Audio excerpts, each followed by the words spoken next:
salaamaaleykum mbokki internet di Seneweb ñu ngi leen di jaajëfal di rafetlu seen ànd ak ñun encore une fois seen émission ultimatum daal dina ñëwaat tey jile yemook li nga xamante ni moo di maanaam aljuma yemook ko juróom-ñeenti fan ci weeru avril atum 2021 saa su nekk nag dama ko daan ànd ak nga xamante ni moo di sama naataangoo di Maria Diop waaye tey xat-xat yi nga xam ne moo ko dal rek gàllankoor ba mënul tewee li nga xamante ni moo di émission bi mais n'empêche daañu daal di wéyandi waxtaan ci li nga xamante ni moo tukkee ci wàllum actualité ni mu leen koy waxee comme toujours rek tey nag ñu fas yéene amal benn gan ngir waxtaan ak moom ci lu yaatu jëm ci wàllum actualité mu di suñu baax ko nekk Baba Tandian nekk ancien président fédération sénégalaise bu basketball Baba maa ngi lay nuyu bu baax a baax.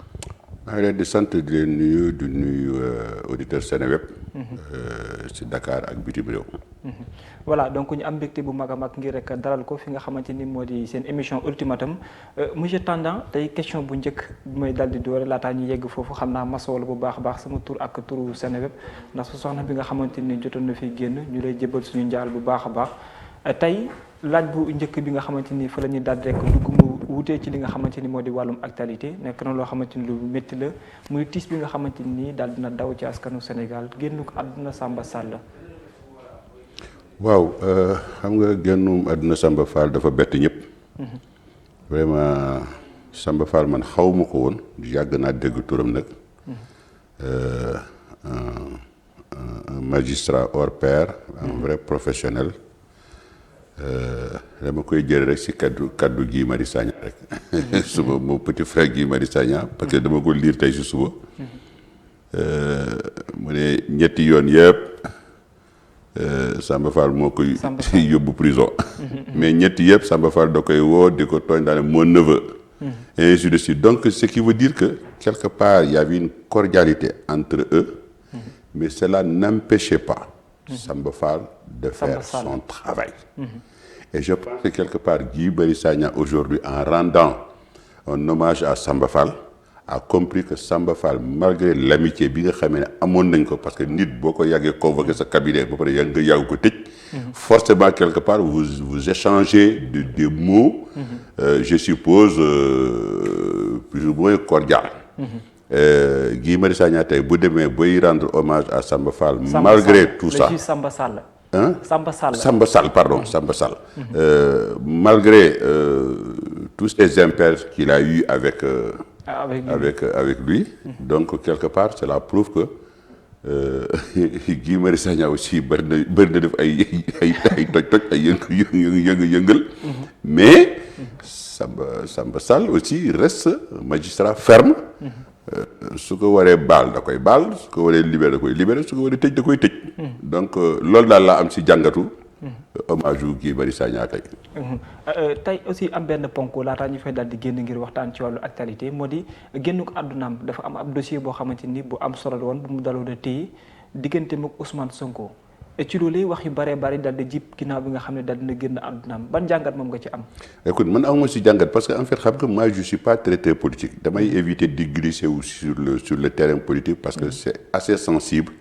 xëy na ngay xalaate ak na ngay waxee les certains n'aiment pas et aujourd'hui comme j'ai eu à le dire rek par le passé léegi les gens avec le développement un peu de l'internet avec le développement de ces médias non contrôlés aujourd'hui chacun est webmaster un peu chez lui chacun est journaliste chez lui et chacun délivre les messages qu'il estime que voilà à tort ou à raison loolu la yaakaar et parfois il y a énormément de dérapage alors donc ce qui fait que c'est un terrain bu nga xamee ne bon évolué wu ma si j'en parle très peu et je n'ai pas de jugement à porter aux gens je pense que c'est des acteurs politiques et bien ils se battent entre eux ils sont dans un marigot crocodile eh bien ils n'ont qu'à se bouffer entre eux ñun di toog di seetaan rek tôt ou tard la finalité moom mooy ils vont se retrouver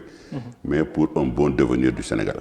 voilà un bon devenir du Sénégal bu ñu ko waxee am benn secteur boo xam ne xaw nga fa am jege ñaare wala sax na nga actif ci bu baax a baax en tant que entrepreneur tey ñu gis am loo xamante ni xewoon na fi njiitu réew mi Macky Sall am benn doxalin bu mu am ak ñi nga xam ne ñoo di ndawu Sénégal yi fas yéene génne koppar yu bëree bëri ngir ne dégg na li nga xamante ni mooy naqaru Sénégalais yi fas yéene leen gunge jëm ci wàllum entrepreneuriat gis-gis bi ni mel nga am ci dogal boobu la.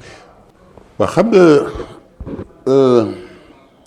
affaire entrepreneuriat, affaire emploi, c'est assez complexe et très compliqué. Et moi, je dis, vraiment, je le dis haut et fort, on ne peut pas prétendre à un emploi si on n'a pas une formation. Mënuloo ne da ngay wut liggéey ba pare te amuloo formation. Xam nga liggéey yi daan am à l'époque dans les années 60 et tout ça. Boobu y avait pas la démographie, y avait pas le développement de l'internet, de tout, parce que l'internet c'est une machine à tuer des emplois. Ça il faut le dire, c'est une machine à tuer des emplois. À l'époque ku génn école rek boo amee certificat wala bac nga dem fonction publique. En fait c'est ça nit ñi xëy na peut-être loolu la ñuy tàmm te loolu moo amatul. L'État ne peut plus embaucher. Et aussi souvent les gens confondent chômeur. Je ne sais pas qu'est-ce qu'ils attendent par le chômeur parce que par exemple si tu prends en Europe. kuy jaay. yore tablem di jaay muy gerte caaf muy sandwich muy. Ce gars-là n'est pas considéré comme un chômeur en France et même en Europe parce qu'il a une activité mais ici tant que demuloo liggéey ci bureau wala nga nekk fonctionnaire wala nga nekk entreprise bu mag boo xam ne dafa lay jël di la fay weer bu nekk tu es un chômeur. da nga jàpp ne chômeur la. waaw jàpp nga chômeur. Et or que c'est pas ça la notion de chômeur. Chômeur c'est quelqu'un qui ne fait rien, qui ne sait rien faire, qui est sorti de l'école et qui n'a pas de background genre formation nga xam ne mën na dem prétendre à un emploi dans une entreprise. ku am nga xam ne def na formation ba noppi ay diplôme am. Voilà am ay diplôme. Oui te amul liggéey kooku lu ñuy wax chômeur. Et ça malheureusement ñun amuñu statistique pour comptabiliser ces chômeurs-là on n'en a pas. En France ils ont l'INSEE, ils ont le truc du chômage et tout ça il y a des statistiques boo fa ñëwee dañ lay une fois que tu es déclaré chercheur d'emploi nga nekk au chômage. boo amee liggéey da ngay avertir ne am naa liggéey. ñu génne la ci statistiques yi. Surtout. Mais ici c'est pas ça. Donc en fait ici ku mu neex nga ne chômeur nga ku mu neex nga ne travailleur nga. Mais moi je dis encore une fois il faut que les gens comprennent. Chômeur c'est celui nga xam ne du xëy. amul lu muy xëy mais kuy jóg di dem di menuisier di defar banc di jaay. wala defar fauteuil di jaay wala defar chaise di jaay. kooku c'est pas un chômeur. kuy dem defar sandwich di jaay yore même jaaykatu carte orangée tout ça machin dès l'instant que tu fais une activité bu nga xam ne c'est rémunérateur rek tu n'es pas un chômeur. Donc ci côté boobu noonu tey bu fekkente ni état dafa fas yéene génnee ay milliards daanaka déggoon nañ 300 milliards yi mu waxoon après bu mu doon def maanaam discours bi jafe-jafe yi fi amoon ñu déggaat encore 450 milliards nee na fii ak may bëgg na aussi taxawalin bu dëgër këkk yow ci sa gis-gis ban yoon la war a mën a ab wala ban taxawalin la mën a am ngir réussir coup bi nga xam ne moom la bëgg mu di wutal ndaw ñuy xëy. Écoute, moi je pense que l'annonce de l'État de tout seen man annonce état bi baal ma léeg-léeg damay lakk français annonce état bi manne financière bi le fait que le président rende que public c'est une bonne chose. Une bonne chose. waaw ça calme les esprits nañ ne nguur bi mu ngi yëngatu. c'est nguur aussi loolu la. nguur quelque part aussi da ngay xool li nga xamee ne doxul nga gis problème yi am nga xaar ba lu ñuy wax après la tempête nga jóg maintenant nag nga saytu affaire bi nga gëstu ko nga xool ban saafara nga si apporter. man yooyu vraiment je m'en félicite. mais nag il faut que ñu xam nuñ koy defee. après annonce bi xam nga ñu poser acte. après annonce bi il faut que ñu xam nuñ koy defee. surtout pas de précipitation.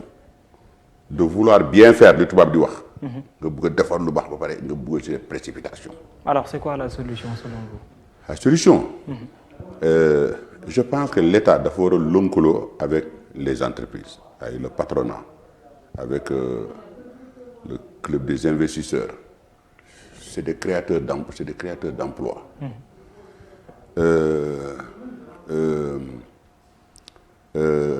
Gëstu aussi des gens porteurs de projets ñu am ay projets yu dëgër. projets yoo xam ne ça crée de l'emploi. Et même si ça crée pas de l'emploi mais ça peut créer un peu ce qu'on appelle de la formation parce que boo génnee école.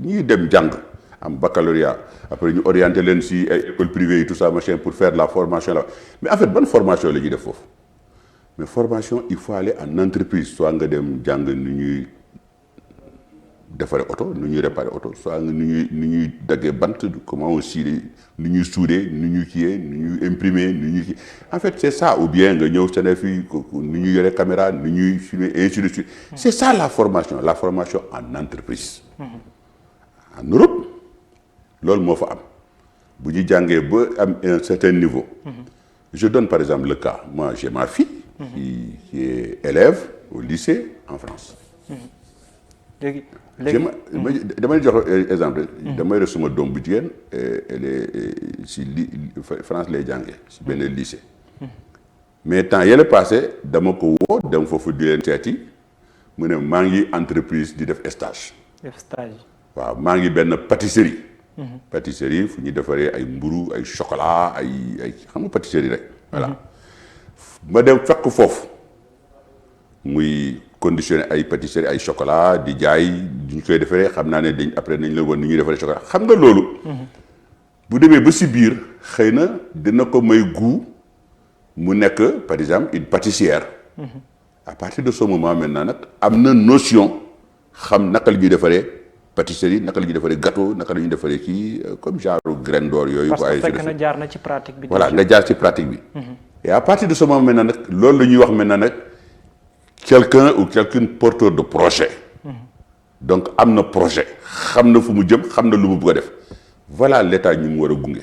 donc su ma la déggee bu baax mooy na gën a xar tànk tubéyam ci ñi nga xamante ni nekk nañ ci ab formation. oui mais boo joxee koo xam ne amul formation mais qu'est-ce qu'il va faire de l'argent. lan la lu mu jëkkee def mooy def commerce mais commerce maintenant tout le monde fait du commerce ici au Sénégal tout le monde. mais boo ko joxee loo xam ne par exemple amul métier xamul fu mu jëm là ça pose un problème donc xaalis boobu. pratiquement ça va être c'est un peu perdu dans la nature. comme ni ñuy def nii rek à l'époque bi ñu doon financer les jeunes là ñuy jël xaalis bi bu paree di si duggee gaal au lieu ñu jëm ci lu ñu ciy créer di si duggee gaal parce que en fait ce qu'on appelle c'est l'argent facile. l'argent facile forcément du jur lu baax. et moi je dis l'État dafa war a xool d'abord. parce que ñi nga xam ne am nañu projet.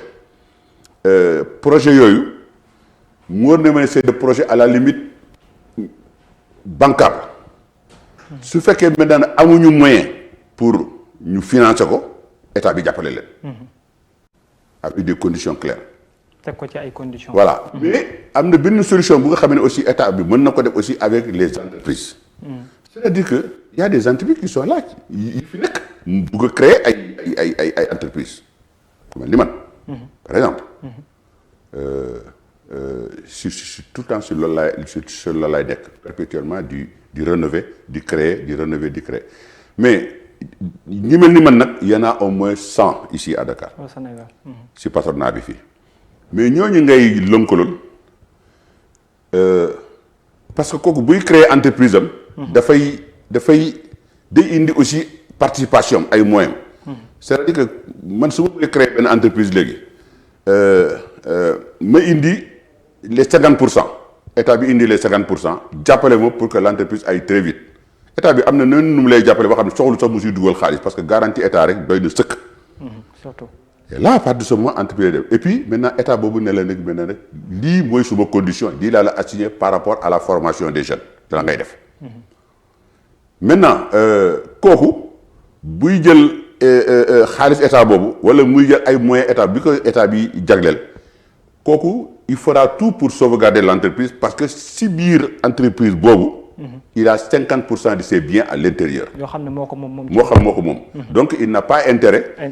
entreprise di daanu mais su fekkee état bi dafa financer à 100% là à partir de ce moment il y a énormément de risques.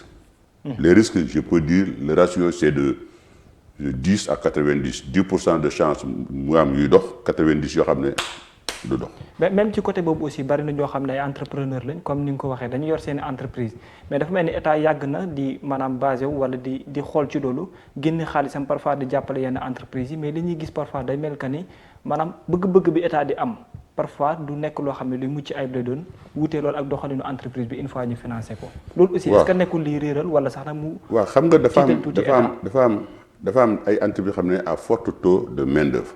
ak yoo xam ne pas du tout ou presque pas grand chose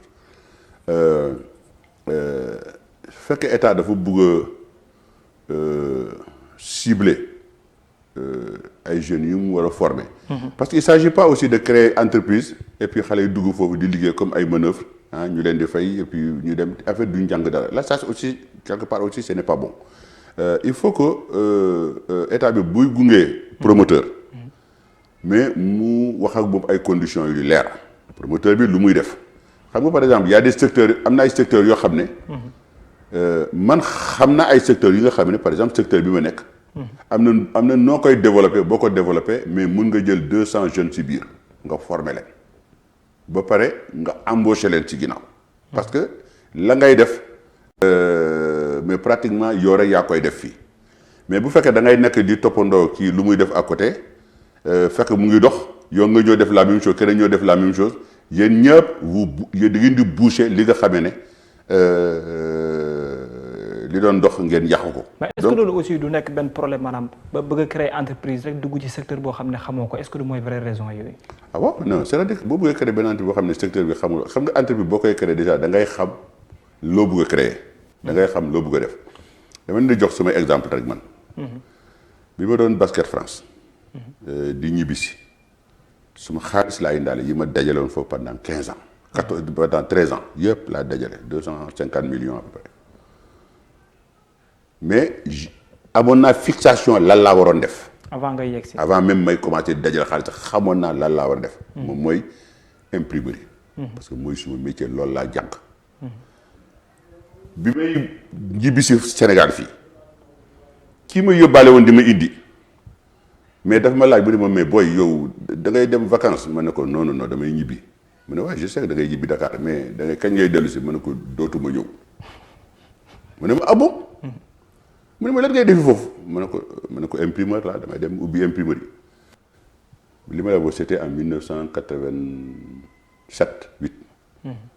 mu ne ma mais booy imprimerie du dox Dakar parce que y a des maîtrisages ma ne ko ah ça fait rien ñu buuxante rek parce que je sais pas faire autre chose que ça mënuma def leneen lu dul loolu. ku nekk ak li nga xam buuxante ma ne ku nekk ak loo xam rek. ma buuxante 88 ba léegi maa ngi fi 88 ba léegi maa ngi fi ni cocc. et j'ai 62 employés. donc xam nga donc ce qui veut dire que boo bëggee def dara boo bëggee fas jom. nga gëm li ngay def man bi ma koy ubbi di ko def état néew doon suma ginnaaw bien que am naa yu privilège chance Abdou Diouf yónnee 4 ministres suma kër pour inaugurer suma imprimerie tout ça loolu rek laa si amoon si loo xam ne c'est positif de l'état. mais seen dërëm dugg si mais lépp man la jëlee de 1 employé 2 employés et parfois même y a des moments même. suivant marché yi may gagné même ici à Dakar ak à l'étranger dañu daan dem même à des points jusqu'à 200 emplois. mais yëpp ay CDI la mais CDD yi nga xam ne à durée CDD yi la. mais yi nga xam ne ay CDI la ñoom ils sont à peu près 60 depuis plus de 20 ans ils sont là-bas. kon dafa mel ni yéen ñi nekk ay entrepreneur di yëngatu ci wàllu doxalin bi état war a am wala jege ñaale bi dafa des lu bëree bëri ak ndimbal gi. waaw xam nga. état nu muy doxalee moo xaw a difficile l'état est trop lourd état dafa diis. dafa diis te information yi état di jox. su fekkee information yi baaxul rek loolu mooy waral cafouillage yi. surtout te pour information yi baax ñu wër président de la république dañ koy war a wax dëgg ñu ko wër c'est ministre c'est conseiller. parce qu'on n'est pas ministre pour rien. bu dee ministre la pour dugg ci oto jaagali ànd ak ses garde-corps et tout ça machin pour moi tu n'apportes rien au président parce que le président mënul génn mënul nekk foo xam ne yow fa ngay nekk parfois moom mënu fa nekk yow la ngay wax la ngay gis loolu moo koy may repère mu xam lan lay def. ñu gis tey tamit ay structures yu bëree bëri yoo xam ne état créé na ko pour yëngatu woon ci wàllu fexe wutal ndaw ñi ay xëy mais dafa mel ni ba léegi mbir mi tey la gën a jafe. waaw mais parce que xam nga loolu yëpp dama lay wax rek c'est un peu le sauve qui peut parce que l'État veut faire mais parfois ne sait pas par où commencer loolu li koy indi rek moom mooy c'est la mauvaise communication un peu de tous ces conseils qui tournent autour du président de la République parce que politique boobu président de la République moo koy doxal. Alors si les gens su fekkee nit ñi wër président nga xam ne ay conseil président yu et tout ça surtout en matière d'emploi ak en matière de jeunes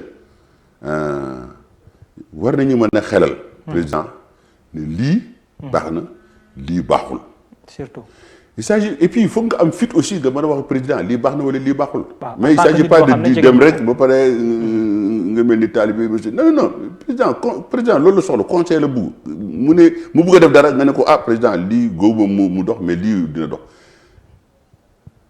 parce que da nga am conviction que lii bu ko defee parce que yow na ngay waxtaanal ak da ngay discuter ci quartier bi président bi nekkul foofu. donc et je pense quelque part boo ko defee. eh bien da ngay rendre service président bi bu boobaa dina xam lan lay def. mais bu président waxee dara ba pare bon bugguloo ko gàntu nga ragal et tout ça mais évidemment président aussi lu muy def yaakaar ne loolu moo baax fekk il s'avère que loolu waxul c'est pas que baaxul. mais il s'avère insuffisant. wala voie bi ñu jël c'est pas la bonne voie. donc moo tax ma ne président dafa difficile jafe naa parce que la ngay xaar parfois du ñëwee. li ngay gis bëgg ko def yëpp day xaw a nekk lu jafe. non président jafe na de bi gars yi ñëpp mën a président mais président du yomb. mais ci loolu yéen ñi nga xam ne entrepreneur ngeen tey est-ce que ku tey ngeen am beneen même mise wala beneen taxawaay boo xam ne moo ngeen war a am pour dimbali secteur boobu gën a jóg ba ndaw ñi mën a am xëy lan moo war a nekk tey seen taxawaay ci kanamu état kon. non suñu taxawaay ci kanamu état bi moom mooy jéem a xool ni ñuy jàppale état bi aussi en contrepartie xool nu mu ñu jàppale parce que en fait un état qui n'aide pas ses entrepreneurs locaux day compliqué.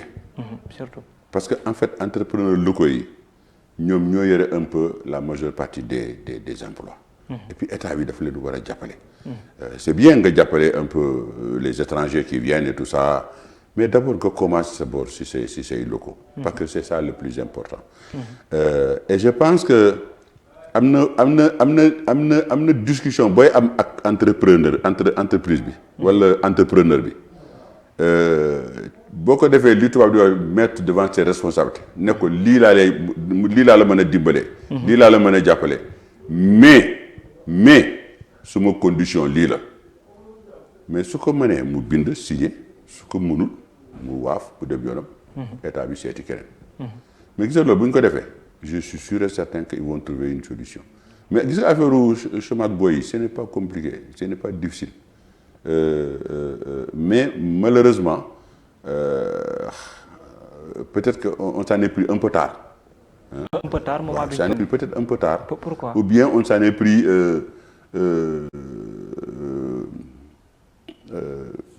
pas correctement. wala nañ ko jëlee respect joxuñu ko gëdd bi. waaw joxuñu ko gëddam. bon et puis boo xoolee aussi mais li ma si gën a remarqué rek man tous ces gosses là que j'ai remarqué que j'ai vu ñuy manifester. la plupart amuñu formation. et je dis sincèrement suma xalaat laay wax de. ku amul formation dina naqare jàppale pour mu liggéey ku amul formation dina jàppale pour liggéey. mais bu boobaa tam état mën leen gunge ci benn formation boo xam ne. oui mais côté boobu nag état bi war a accentuer wut liggéey formation bi bu amee rek liggéey bi yomb formation bu amee rek liggéey bi yomb formation bu amee par exemple ay garage mécanique et tout ça. mais kooku bu demee da nga koy faciliter yoon il faut que banques yi dugal seen loxo. il faut que état bi dugal ci banques yi seen loxo. banques yi faciliter leen un peu l'investissement c'est-à-dire que lu mu leen di abal. pour ñu ubbi seen garage et ainsi de suite. bu fekkee maintenant parce que defoon nañ ko fi avec le FONGIP et tout ça mais en fait seen rôle est un peu biaisé par rapport li nga xamee ne la nit ñi soxla parfois ils ne répondent pas présent te loolu milliards yi nga xamee ne état bi bëgg na ko joxe mais loolu bu ko tegee ci ay genre fonds de garantie yooyu. c'est ça le plus important il s'agit pas man en fait je dis toujours que on dit li nit ñi doon ne nit ki da nga koy jàngal napp au lieu di ko jox chaque jour mburu muy lekk mais pour nga jàngal nit ñi napp boo ko joxee xaalis mais jàngal loo ko napp. non da ngay dem jox koo xam ne dafay napp mu jàngal kooku di napp. est-ce que nekkoo di def attirance pour état yegg si ci yéen maanaam yéen ñi nga xam ne yéen yor entreprise yi est-ce que nekku leen di woo état pour mu ñëw taxaw leen encore. waaw loolu la état war a def. warul def leneen parce qu'il y a des entreprises ici yoo xam ne xaaruñu état bi wax leen ne embauché leen man xaaruma état wax ne mën na embauché man tey su ma amoon tey benn marché bu rëy par exemple moi je suis un peu partout maa ngi fu nekk dans la sous-région. mais tey su ma amoon benn marché bu rëy dans le domaine de l'imprimerie de l'impression et tout ça mais si ginnaaw mais damay am xam nga kay mu wax na mën naa leen wax leen. man formé na amoon na ay gardien laa la wax de yoo xam ne dama leen jëloo rek pour garder suba kër. garder imprimerie bi. ñu dem ba si biir ba miin waa imprimerie ñu dem ba si biir bay toog di si biir imprimerie ñuy xool ni ñuy liggéey ba finalement gardien yooyu je crois j'en ai après 3 ou 4 ou 5 yoo xam ne ils sont devenus imprimeurs. nga mujj leen jël formé leen.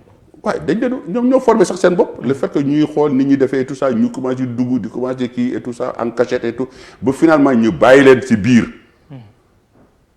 et aujourd'hui sont devenus des imprimeurs am na ay gardiens yoo xam ne am na ay journaux yi may tiré guddi gardiens yooyu fa nekkoon samay gardiens à l'époque ñoom ñooy tiré journaux yi tey. donc c'est pour dire que rek ku nekk mën na jàng.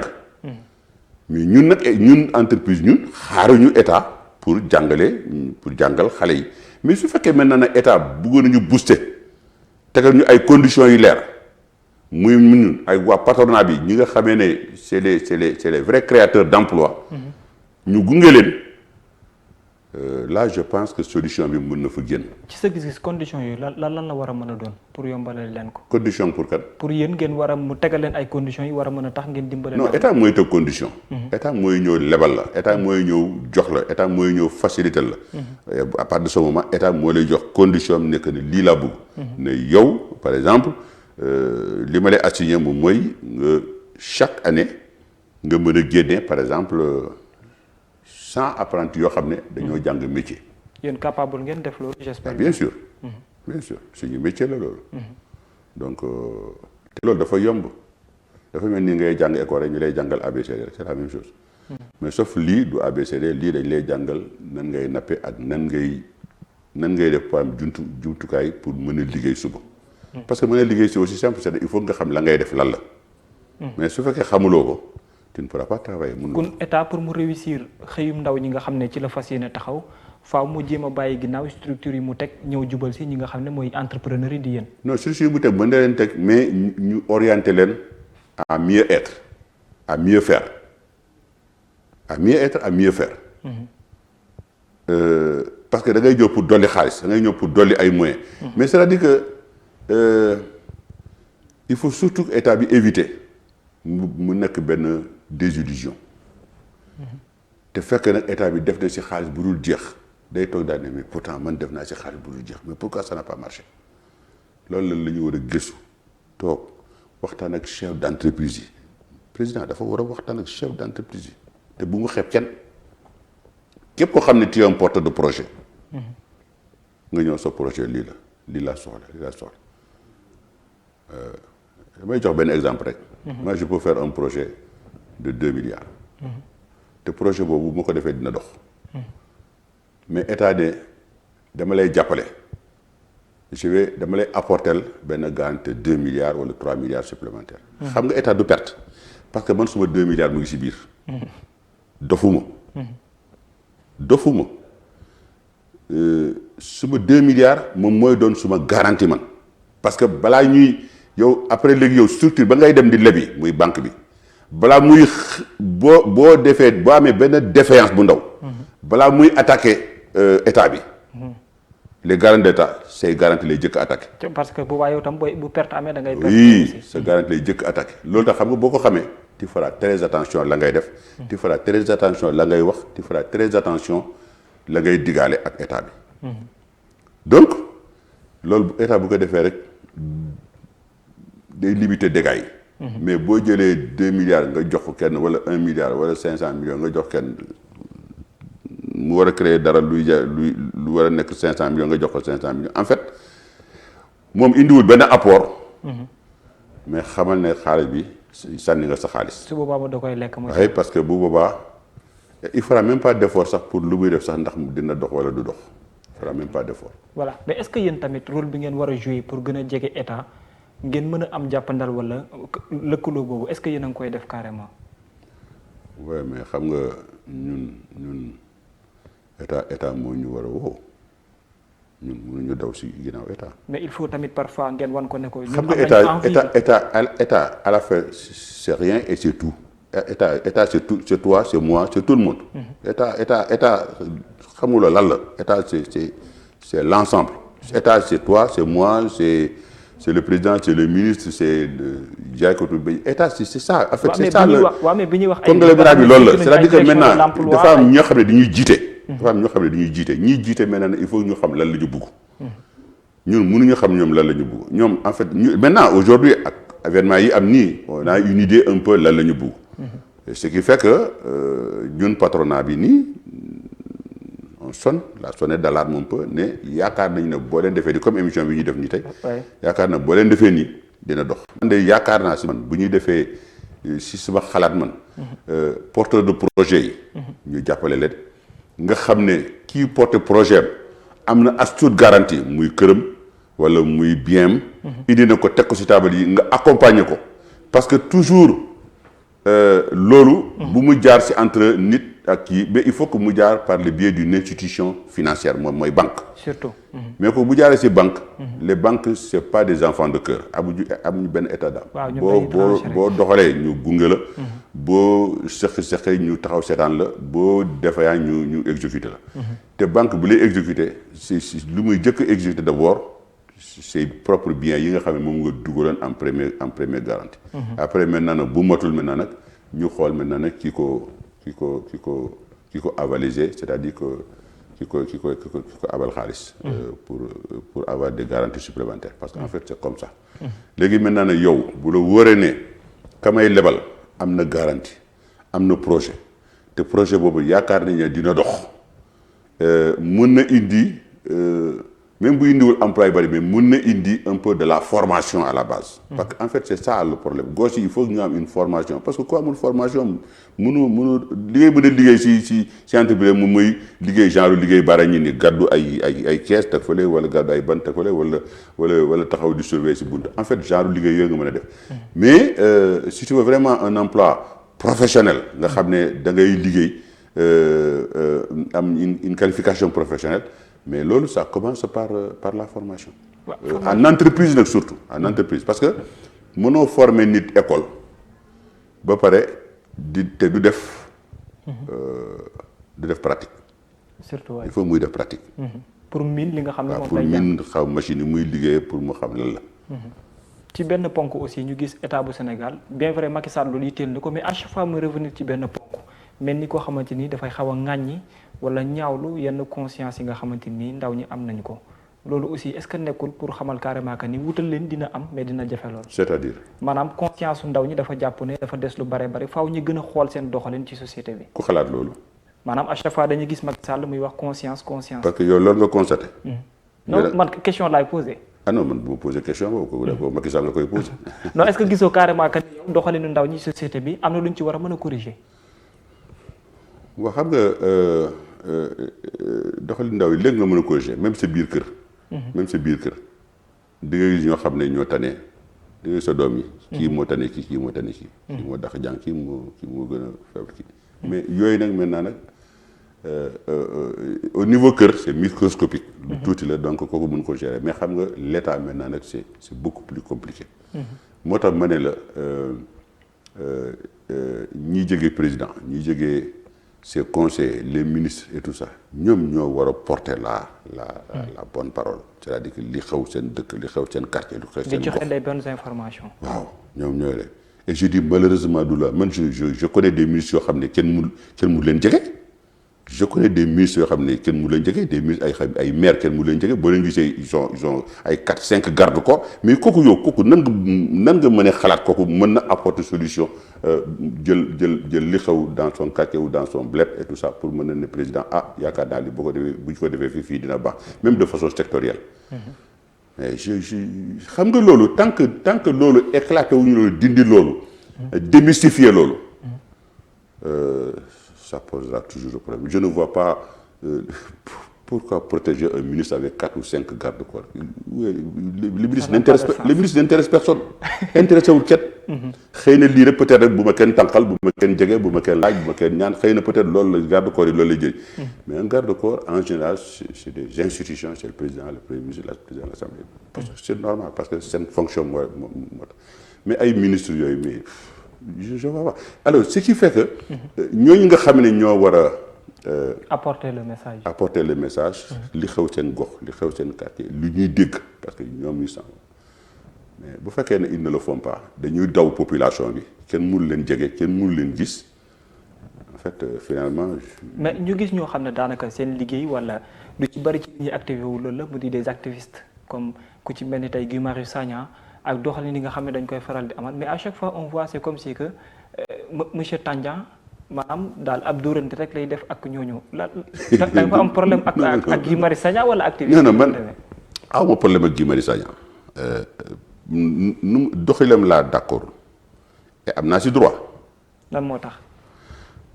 mais parce que les gens ont cru que dama ne moom moo tax ñu gars yi toj Auchan yi mosuma wax loolu gis naa sax ci réseaux sociaux yi ñii di ma toog di ma ne waaye mais bi ñuy toj Auchan yi prison la nekkoon mais man mosuma wax ne moo tax moo yónni di ñu toj Auchan mosuma ko wax.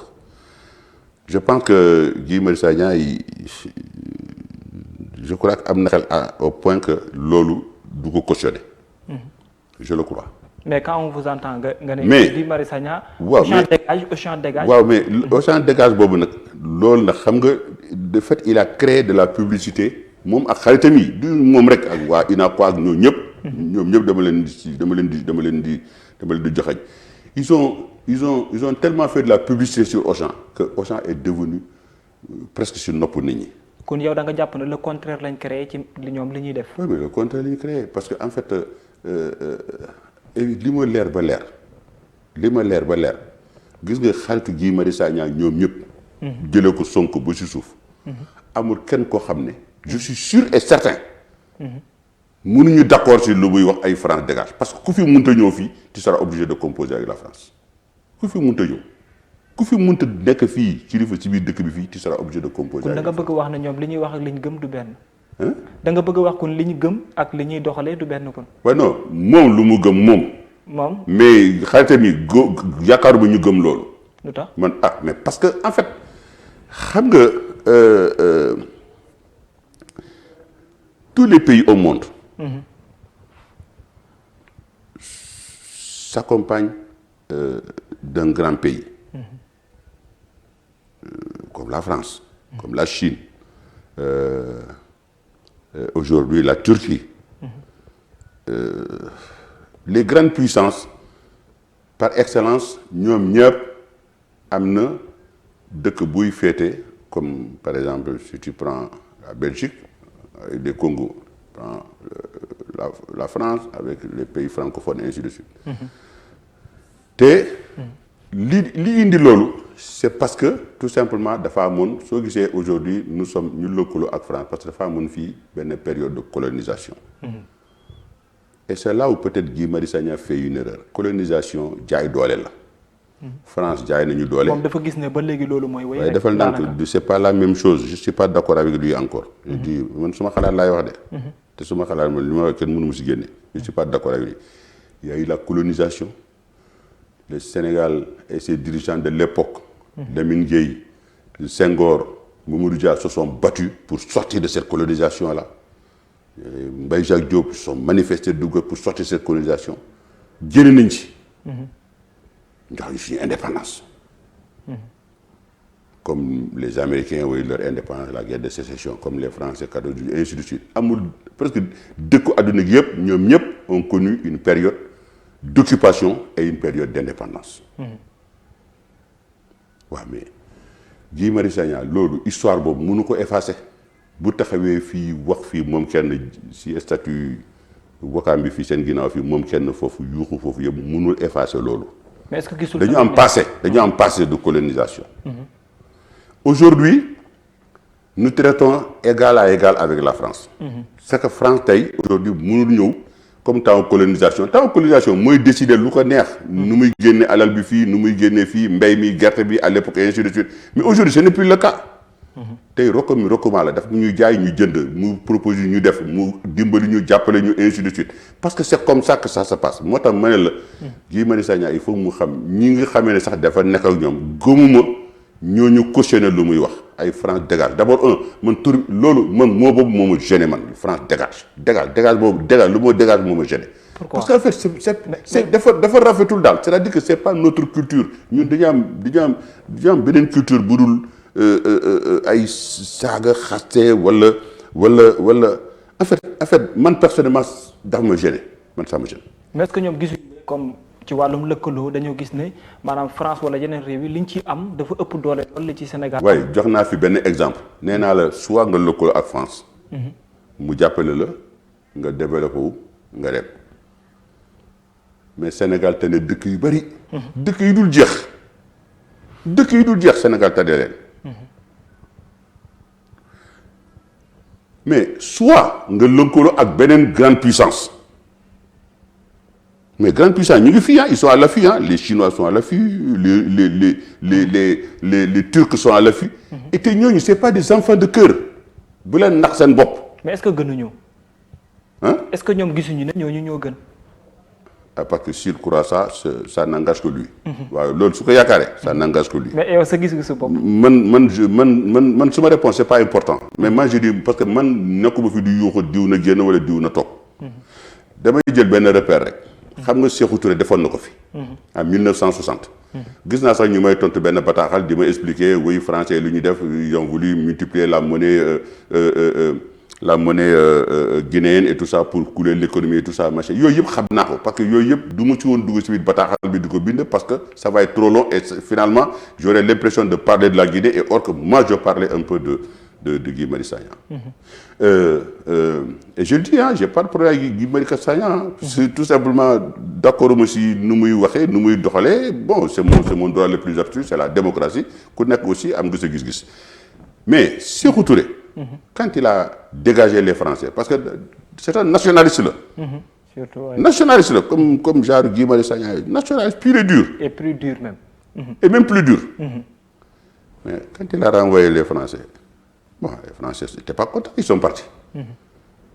li ñu wax ne que Français jéem nañu déstabiliser ne que les Français n'ont pas réussi ils ont créé leur monnaie. tey seen monnaie bi tey boo amee 1 million de francs CFA nga échanger ko seen monnaie guinéen et bien brouette xaalis ngay am brouette xaalis lañ lay jox 1 million de francs CFA ak ñu jox la nga changer ko 1 million de francs guinéen brouette xaalis ngay am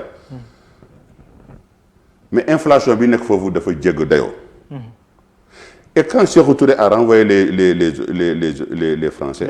Eh bien daf leen changer contre les Russes yi ñëw dugg. la Guinée nag dëkk bu riche la c'est un pays riche. Russes yi def nañ lañ fay def leen neex et tout ça Russes yi ñu jël ay sachet-neige may ko Guinéens yi à peu près xaw ma ay une quarantaine de sachet-neige indi ko foofu xam nga sachet-neige mooy lan. mooy bu neige bi wàccee loolu mel ni pënd bu weex bi laa nga koy faral gis ci France yi foofu gars yi di sol mbaxale ba seen nopp yi di wàcc neige bi ñu weex tàll et tout ça loolu mooy neige Russes yi loolu la ñuy indi foofu pour. xam nga sachet-neige mooy dégager neige bi ci tali bi waaw dari tali bi pour oto yi mën a daw ainsi de suite loolu lañ dem may waa Guinée waaye mais ça prouve que les Russes là xamuñu luy Afrique ak bëgg-bëggu Afrique xamuñu luy Afrique bëgg Afrique parce que Afrique fii di nga judd fii ba màgget ba si ki weex ba nga dee doo gis luy neige parce que suñu climat moo amul place pour neige donc Russes yi xamuñu loolu donc ça c'est pour montrer exactement bévi yi nga xam ne Russie yi def nañ ko. est-ce que da nga bëgg a wax ne France moo gën a xam yeneen réew yi. mais c'est normal parce que France dafa yàgg nag africain yi lu mu daan def ñemeetu ko def nu mu daan waxee ñemeetu ko waxee. nu mu daan fonctionner ñemeetu ko fonctionner parce que quand même nit ñi commencé nañu yeewu et puis vraiment France ku nekk nag say intérêt nga am. ay entreprises la ñu yore ñuy liggéey ak Sénégal. te li ñuy xalaat pour que France jóge fii nee naa la kooku volonté état la du volonté nit du volonté juróomi nit du volonté fukki nit kooku volonté état la état mooy décider ne non je coupe court avec la France avec toutes les conséquences là. mais ci entreprise yooyu bu ci mel ni tey Auchan ak taxawalin bi mu fi am yaa ngi wax sànq nga ne ñoom ñoo gën a jox promotion Auchan ngir doole bi mu am mu dal di ko am mais est-ce que nekkul aussi tamit que ne dimbal gi mu leen def bu ko defoon yeneen entreprise yu gën a mais man xam nga d'accord ma yow parce que Auchan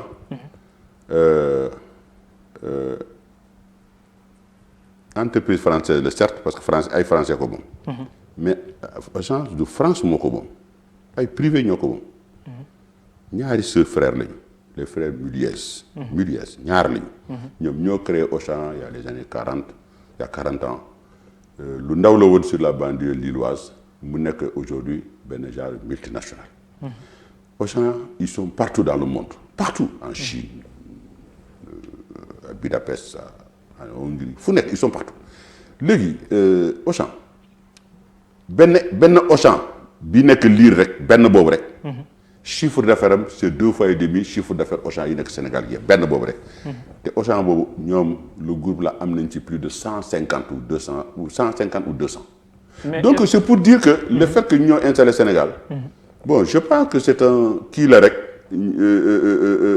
présence lañ ci wut mais gars yi bu ñu yaakaar ne que ay bénéfices la ñu bugg di ko gàddu di ko yóbbu mais ñu ngi gis seen bopp bu baax a baax mais ñu ngi gis seen bopp parce que dañuy produire di jaay te aussi il faut que aussi nit ñi am loisir dem jënd fu leen neex xam nga fii avant Auchan di ñëw fi ay casino ñu ngi fi woon ay Citizen ñu ngi fi woon ay Prido ñu ngi fi woon mais pourquoi stigmatiser Auchan waaw c'est tout le problème il est là parce que Auchan on pense que c'est un symbole français or que casino moo gën a nekk symbole français parce que casino ba muy exister Auchan existé wul woon casino moo jëkk existé Auchan parce que man xam naa si dara parce que man bi ma daan basket Saint-Étienne suñu sponsor c'était Casino c'est le premier supermarché bi Casino ubbi bi Saint-Étienne moo doon suñu sponsor donc temps boobu Auchan n'existait pas ou existait de façon embryonnaire donc et puis Auchan da ngay xool lan lay apporter l'économie Sénégal wax naa ko fi nee naa ko Auchan lu muy fay par exemple importation yi muy fay mais normal laa la wax de amul jaar ginnaaw saket wala machin ay négocier ay machin mais normal sec plus de 200 millions par semaine plus de 200 millions par semaine loolu nga multiplier par 4 dans le mois multiplier par 12 mais c'est beaucoup d'argent loolu mooy rek cordon douanier droit de douane mais il y a les impôts il y a les salaires il y a les charges sociales il y a tout ça mais loolu yëpp gars yi ñoom Guy Marius Sagna dañ ko bëgg a sànni en perte et profit je suis pas d'accord avec xam nga man Yoff laa dëkk mais bu ma xoolee foofu bâtiment yi nga xam ne daaw ma ko woon utiliser ñoom foofu la ñu nekk mais foofu chaque matin y a au moins 200 personnes yu fay xëy. et il paraît que yow yaa leen di louer foofu. man maa leen louer foofu maa leen louer une partie. de est-ce que nekkul tamit loolu moo tax. nga nekk ci ginnaaw di loolu taxul foofu ñi ko bëggoon ak bari du Auchan rek a bëggoon man am na ñu ma li Auchan lu may fay am na ñu ma fay lu ëpp loolu sax. alors pourquoi nga def préférence. mais non parce que tout simplement dama joxe woon suma kaddu ba pare nit boo joxee sa kaddu rek nit na da ngay am kaddu. ne boo xasee bu joxee sa kaddu rek. xaalis bu mu la ko jaral. effectivement voilà c'est comme ça. sànq yaa ngi ci wax nga ko tuuti raay nga ko mu di suñu relation ak suñu ay dëkkandoo mu di Guinée relation bi nga xam ne am nañ ko presque plus de 2 millions ci ay Guinéens di dund fii ci Sénégal. 2 millions 5 millions waay. voilà très bien waaw voilà si vous voulez.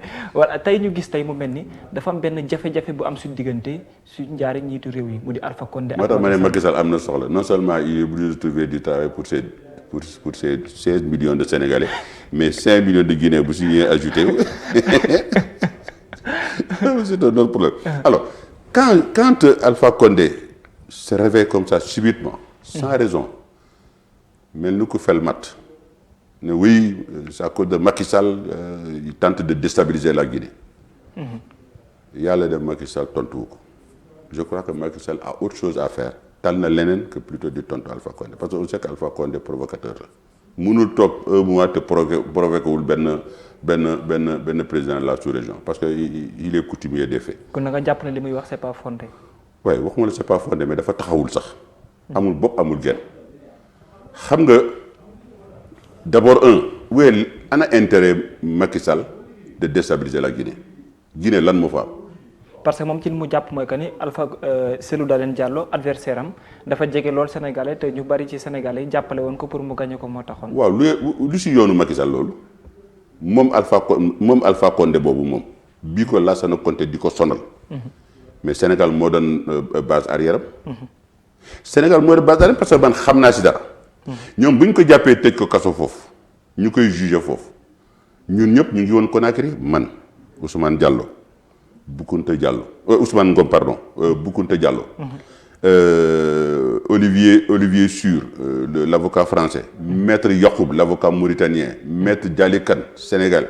Maître Dassouza je crois c'est le béninois l'ancien ministre de la justice de ñoom Alioune Tine. ñëpp ngi woon ak l'autre avocat bu jóge woon Niger ñoom ñëpp a nga fa woon man fa laa nekkoon. bu ma daan dugg ci tribunal bi robe Ousmane Ngom laay jël téye ko sama loxo parce que Ousmane Diop xàmmee nañ ko mais pour man ma dugg moi je rentrais en tant que président du groupe Le Matin. pour couvrir li xew ci procès bi. donc la fa xewoon yëpp dama ko doon bind. ba ma réussir foofu interview Alpha Condé foofu en plein tribunal Ousmane Ngom ne ma bul jël stylo bul jël crayon bul jël bic bu ñu lay gis di la jàpp mais tu peux lui poser des questions comme mbokk nga may tout ça parce que bu tribunal bi bu ñu arrêté léegi dañuy bàyyi mbokk mi wax ak moom ainsi de suite ma profité ci mais poser ko ay questions yu bari. si néeg Ousmane laa demee defi transcription bi foofu yónnee ko Dakar fi journal Le Matin génne ko 2 jours après benn journal guinéen reprendre intégralement le texte du Matin génne ko foofu. tribunal bi ne ñuy wër nag kan moo fi génne interview ba mu dem Dakar ñuy seet nag ci biir ba gars yi xam ne man la. ma dem defaat fa beneen texte bu nga xamee ne le procureur bu ñu defee benn arrêt ci séance arrêt tribunal bi arrêt de pause yu mel noonu. day yéeg ci kaw. alors affaire bi intrigué ma ne kii moom tout le temps day yéeg fan lay yéeg bi ma xoolee ndekete ministre de la justice boo bureau moo nekk ci kaw donc affaire day yéeg pour rendre compte. ma bind loolu naqari Alpha Condé Lassana Conté mais Lassana Conté bind Abdou Diouf. mu ne ko ne sa Sénégalais boobu boo ko téyul ñun on va l'arrêter ici. ils ont même essayé de m'arrêter ma ñëw aéroport ñu téye ma foofu biñ ma téye foofu ñu boole ma ak 5 policiers mais li ma may chance mooy passeport diplomatique bi ma Abdou Diouf joxoon loolu moo may chance parce que aux yeux de la diplomatie il n'avait pas le droit de m'arrêter. ñu daal may bàyyi. le lendemain ñu bëgg a jàpp foofu Olivier Sur l'avocat français. ñoom Ousmane Ngom ñu wóor ko ak ñoom Boukounta Diallo ñu ne fii buy dem kaso ñun ñëppay demandoo kaso benn yoon. donc c'est pour vous dire que affaire Lassana Conté boobu Alpha Condé boobu man amul lu ma ci dajul suma journal Le Matin mais pendant 6 mois dama defoon benn page dernière page constaté ko Alpha Condé def benn dessin ci prison ay barreau de fer ni téye barreau de fer bi daal bi dina en gros titre ce monsieur est emprisonné injustement ba pare def turam ci suuf yooyu yëpp naxari un peu la Guinée parce qu'à l'époque Le Matin était un journal très lu xam nga yooyu yëpp boo ko defee mais par patriotisme parce que tout simplement dañoo gëmoon Alpha Condé dañu gëmoon un peu ce qu'il faisait un peu bataille bu mu doon def sur le plan démocratie donc loolu bu ñu ko defee tey ñu gis tey mu commencé di jéem a nasaxal suñu relation avec les citoyens guinéens on ne l'accepte pas parce que moom fii la defoon base arrière am fii buy dem fii amul Ablaye Wade amul lu mu ko defarul fii donc su fekkee c'est loon Dallu Diallo mu ngi dafii ñëw mais le Sénégal est un pays démocratique fii ku fi nekk ñëw dès l'instant que tu respectes les lois et règlements de ce pays là tu peux évoluer nu mu la neexee fii y a pas que Cellou Dalein Diallo y a des opposants comme des opposants mauritaniens et tout ça ñoom ñëpp fii la ñu dëkk. mais est-ce que gisul carrément que ni li ngeen defoon adversaire am ba dimbali ko moom mu am benn taxawaay bi loolu ngeen fas yéene def. non du man maay def c'est-à-dire qu'en fait man je lui dis un peu li nga xamee ne day accuser Sénégal de tort à travers su fekkoon Sénégal tey Macky Sall bëggoon déstabiliser tey la Guinée mais fii. Il y a 5 millions de Guinéens ici man waxuma ko seen représentant moo toog ci plateau TFM wax ko foofu mu ne il y a 5 millions de Guinéens ici. le lendemain ñu gis tous ces gens là ñu nekk Obélisque foofu ñun dañoo tiit sax dañu ne mais il y a autant de Guinéens comme ça au Sénégal. effectivement il y en a autant. Mais on les voit pas parce que ils sont tranquilles dans leur coin ils travaillent kenn xamul leen dara. mais yooyu 5 millions yooyu bu Macky Sall ubbi woon frontières yi ne léegi ne 5 millions yooyu mën na ne dem leen seen dëkk en attendant ma xool nan laay def fii mais kat mooy sonn bu boobaa du Alpha Condé. te 5 millions yooyu 80% yëpp c'est des directeurs de Cellène Dellou Diallo. moom moo tax mu def en sorte que mu invalider ci élection yi ñoom ñëpp kenn mënul woon voter. moom moo tëj frontière yi. kon tëjum frontière bi da nga yaakaar ne vraie raison bi loolu la. mais bien sûr tout le monde sait que c'est ça la vraie raison waaye parce que sinon amul benn sens. parce que day jéem a fayantoo mais quand Macky Sall avait fermé les frontières ici c'est à cause de épidémie Ebola bi. mais Ebola c'est normal bu ñëwee mais yooyu même français def nañ ko contre les Anglais quand il y a eu la deuxième variante du Covid là et tout ça mais les Français ils ont fermé carrément leurs frontières avec l'Angleterre. mais tey kon lan moo war a nekk solution bi ba frontière yi ibbeeku parce que même Guinée yi jot nga fa jaar kon xam nga ne soxla nañ bu baax a baax que frontière bi ibbeeku. mais problème bi c'est pas du Sénégal de problème bi Alpha Condé boobu la. dem leen ngeen wax ak moom bu fekkee yow mën nga wax ak moom demal nga wax ak moom wala ngeen jël seen micro ngeen yóbbu ko parce que problème bi c'est pas Macky Sall c'est problème c'est Alpha Condé. c'est parce que récemment gis nañ ko muy apprécier mais tamit delloowaat njukkal Sénégal ci 4 avril bi peut-être que. mais ëpp baax na si laax bu tàng parce que à un moment il sait que fii on n'acceptera pas. Macky Sall xëy na du ko tontu mais man dinaa ko tontu keneen dina ko tontu xam nga parce que les gens sont déçus par Alpha Condé. boo xoolee ku mel ni Alioune Tine amul lu mu deful. Alioune Tine man ak moom ñoo doon toog si tribunal bi tàkkoot ba keroog bi ñuy libéré amul lu mu deful lu mu waxul ci réseaux sociaux dugg na fu nekk. secoué mais bu gisee tey aujourd'hui le démocrate qu'il croyait défendre tey muy am comportement yu mel ni mais ça pose un problème Ousmane Ngom. ba muy def réquisitoire am foofu si tribunal foofu. mais def na fa quelque chose de mémorable en disant que un éléphant n'est jamais fatigué de porter sa trompe. Vous avez beau le mettre en prison mais il finira toujours par sortir parce que le peuple est avec lui. mais gis nga moo boobu ça fait une détonation au niveau du tribunal à Conakry. Ousmane Ngom foofu la tasee géew bi. non xam nga. parce que en fait gars yi nit ñi Boucounta Diallo on n'en parle même pas. réquisitoire am jar na 14 milliards. mais en fait nit ñi dañoo bëggoon a jàppale Alpha Condé. def nañu lu ñu mën ba finalement Alpha Condé a été libéré. ba muy dem élection yi mais élection yi ñun ñëpp dañ ko jàppale. même man dama ko jàppale financièrement amul lu ma ci deful.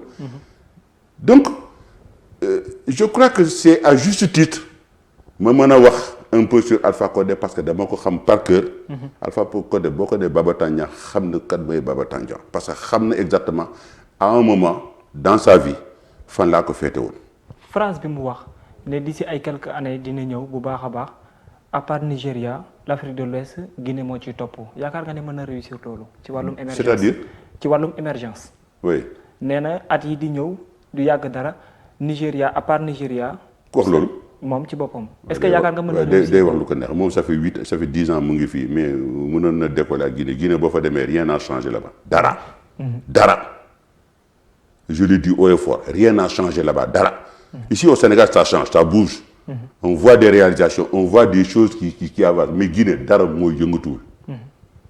du si infrastructure du si tabax du si bâtiment du seen àll du seen fii dañu kaas fii parce que piste bi parce que fii piste la waaye amul goudron machin ñama ñoom mais fële da nga dugg gis sax piste non xam nga. bon su fekkee maintenant nag il pense que la Guinée sera développée plus que autant que le Nigeria bon il a le droit de rêver voilà tey ñu terminé ci ponk boobu daanaka la ñuy jeexale mu di wàllu tàggat yaram nga ràññee ko ci loolu ñu bëree bëri xam la ci mais bi yoon ci wàllu football la ñu koy doore laataa ñu dugg ci domaine bi nga gën a miin Aliou Cissé tey juróom-benn at mu yor équipe nationale bu Sénégal matcham bu mujj Eswatini mu daal di nul teewul qualifié na Coupe d'Afrique 2022 mais ak coow yi nga xamante ni am na ci ban lecture moom nga ci am ñu bëri jàpp ne dafa war a dem ñii ne faaw ñu jéem a xoolaat. waaye mais xam nga man nee naa leen nit ñi man su ma gis ak seen bopp du benn c'est pas parce que match nul nag équipe la plus faible du groupe mais Aliou Cissé du moom mooy jouer. mais moom mooy teg stratégie. d'accord mooy teg stratégie. mais bu tegee stratégie c'est pour que gars yi appliquer stratégie bi su fekkee les gens n'ont pas appliqué les stratégies nag kon da nga gis ne il n'a rien à voir avec ça. je suppose damay xam nga yow tam je suis un ancien joueur. damay gis naa suma entraîneur di def ay stratégie ñun ñu fële def leneen. xam nga yooyu yëpp gis naa mais dama ne leen à un moment mais pourquoi le joueur n'accepte pas de prendre sur lui-même la décision de porter le combat. mais est-ce que jox nañ ko les atouts nécessaires. ma ne ba tax mu mën à un moment joueur bu nekk si biir terrain du xaar ñu koy jox les atouts parce que yaram bu tàngee rek war nga naaw. kon da nga jàpp ne dessin bi du ci Aliou Cissé mais ci football kat yi. non ça peut être les deux le choix tactique mun na nekk choix bu baaxul mais bu demee ba si biir mais dama ne le joueur surtout Sénégal ak joueurs yi xarañ ñi ñu am mais à tout moment n'importe quel de ces joueurs là mënoon na def la différence par des actions individuelles. mais pourquoi ils ne portent pas des actions individuelles. mais maintenant c'est choix tactique man si suma xalaat laay wax. deuxièmement Aliou Cissé si ñi nga xamee ne entraîneur yi nga xamee ne man xaw ma Aliou Cissé am musuma ko gis. benn yoon laa ko mos a gis c'était en 2002 bi ñu jógee Bamako ñu jógee aéroport romb buntu imprimerie bi vers 19h ak seen oto ma seen ko bu taxaw si 4x4 bi. mais choix tactique mais musuma ko teg bët musuma dajeeg moom musuñu toog jotaay mais dama ne Aliou Cissé il a fait de résultats ak lu mu mënta doon man je sais pas on a dit il y a combien de matchs qu'il a fait combien de matchs qu'il a gagné c'est presque 80%. mais attends moi je dis je préfère qu'on joue mal et qu'on gagne que qu'on joue bien et qu'on ne gagne pas. basketball bu Sénégal tey noo ko gisee. ma pare si Aliou Cissé. waxtu bi léegi li si des yoon bi bareetul. fii bu ñu ko fi dindee fii tey ils seront obligés indaat beneen entraîneur. entraîneur bi tactique bu muy indi est-ce que ça sera adapté par rapport aux joueurs les joueurs vont s'adapter et tout ça et ainsi de suite est-ce que il aura le délai suffisamment assez pour jéem a formater benn équipe bu nga xam ne pour aller non je ne pense pas. Aliou Cissé est au bout mais nañ ko bàyyi mu eggali. kon nañ ko bàyyi mu yeggali en fonction des résultats qu'il aura. mën naa mu jógee foofu comme ni ma ko waxee. par extraordinaire par chance mu for fa dara je crois c'est possible. parce que mbirum sport la doo xam toujours lu tëgg. donc nañ ko bàyyi mu eggali. après au-delà maintenant nag après les gens verront ce qu'ils ont à faire. voilà en tant que ancien président fédération sénégalaise bu basketball basketu Sénégal tey noo ko gisee. dara baaxu si ñu ne on a un président boo xam ne du wax dëgg. on a un président bi nekk si basket bi du wax dëgg xam nga c'est ça le plus mauvais barki démb la nekkoon chez votre confrère leeral amul lu mu waxul fa loo xam ne c'est de la contre-vérité amul dara lu si am dëgg moo tax le lendemain ñun ñëpp dañoo yeewu waa CRBS nous avons démenti le président parce que c'est incroyable man dama xamul nan nga mën a toog si plateau di wax ay wax yoo xam ne yow tu sais que yow toi-même gëmoo wax yooyu parce que ça n'existe pas quand il dit que le Sénégal que moom ba muy ñëw si basket bi le basket se jouait qu'à Saint-Louis Dakar Thiès et Louga. donc ce qui veut dire que Kaolack bokkul Ziguinchor bokkul te pourtant man bi may jógee ci basket bi il y avait un club de première division de Ziguinchor. non moi je pense que quelque part aussi c'est malsain c'est-à-dire que de faire couler le basket ce gars-là n'a aucune culture de basket et il est en train de se moquer du basket te li gën a bon lu muy def moom mooy tey dafa dem ba akii ba basket bi def ko comme lu ndeyam ak baayam moom. mais est-ce que gisul na dafa ci war a dox ay jéego rek gën a aussi. non waxuma la jéego moom dafa defagul sax jéego boo waxee mu ne oui je suis le président qui a été élu par acclamation machin ñamaña à l'unanimité c'est normal bu fekkee yow da nga dem faagagal say concurrents ñoom ñëpp nga faagagal leen yow tu te trouves seul mais bien sûr boo amee sax benn voix sax c'est par acclamation. boo waxee 1 2 3 mu ne oui moi je suis avec des gens yoo xam ne dañ ma suma bureau parce que en fait le bureau bu mu yore ce bureau est illégal parce que un bureau de fédération du bureau boobu lay am fédération day am un président am des élus qui sont nommés parce que lui les élus qu'il a c'est des gens qui sont nommés alors quand tu nommes quelqu'un mais loo ko wax loolu lay def te ba pare di nax nit ñi ay voyage ak ay xaalis ak ay cadeau ay lii en fait quelque part tu ne rends pas service au basket ba pare te lu muy def aussi moo gën a grave et c'est ça qu'on va porter à l'attention des autorités et du ministre moom mooy tey dafa akki boo basket bi yaakaar ne basket bi moo ko moom c'est-à-dire que ku ànd ak moom mu affilié la pour nga mën a jouer ku àndul ak moom boo ne CRBS nga àndal wala Baba Tandian nga àndal duñ la affilié kon daal sélection bi sax daa ji def ci teg. ma ne la il y a 17 ma ne la il a dëkk bu mel ni Kédougou. amul club bu am boo xam ne am na affiliation te Kédougou kenn du fa jouer basket. lii yëpp parce que Babacar Ndiaye l'aura voulu comme ça il y a 17 clubs du sud 17. yoo xam ne joxe nañ seen xaalis fay seen xaalis seen affiliation génnul da ngay gis benn club boo xam ne bu ñàkk fayda boo xam ne mais ki ko créé amul dara. 1000 francs sax bu mu joxe sax benn joueur pour mu jël car rapide sax amu ko. mais lii yëpp lan la pour am carte de président pour jouer vote bi xam nga comme c'est les présidents qui votent. jouer vote bi mu ñëw voilà. day jënd carte yi day neexal day kii peu importe mais am na système am daal alors ñooñu boole si ce qui veut dire il a créé presque une 50aine de clubs fictifs te dafa yaakaar ne loolu nag élection yi bu ñëwee ñooñu dinañu voter mais bés boobu lay xam ne que élection yi bu ñëwee. ñooñu waxuma la sax bu ñu amee chance sax dugg si biir salle bi sax c'est déjà pas mal à ce moment may wax ñuy voter. te kooku nous on le défie déggu ma. est-ce que du sa xel daa nekkaat place am. non su ma xel nekkul si place am xam nga nee naa la man li may def si basket bi def naa ko. su fekkee c'est en bien les gens jugeront. si c'est en mal les gens jugeront man li ma leer ba leer li ma def si basket bi moom en 3 ans moom ça fait 5 ans xam nga 6 ans mu ngi fi. defu fi xaaju genn wàllam. voilà aujourd'hui maa ngi Saint-Louis basket. te Saint-Louis basket la may def foofu moom gis na ko. man ak waa ji ñoo bokk école. mais bokkuñu classe. effectivement léegi li ñu tërale woon ci man ak Babacar ñoo bokk école. mais bokkuñu classe. la ma xam si basket bu fekkoon tey affaire magistrat la affaire tribunal la wala affaire avocat la.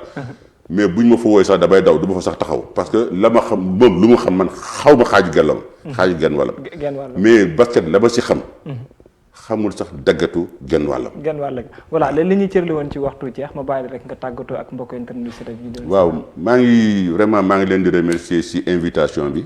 mais surtout c'est pas Babacar qui est important Babacar Ndiaye n'est pas important. Babacar Ndiaye mu ngi def ay jàllaram yi jaxase basket bi il a mis le basket dans tout ça mais li gën a important surtout mooy début discussion bi li ñu ko amee si affaire suñu doom yi suñu jarbaat yi. nu ñuy def pour ñu am liggéey.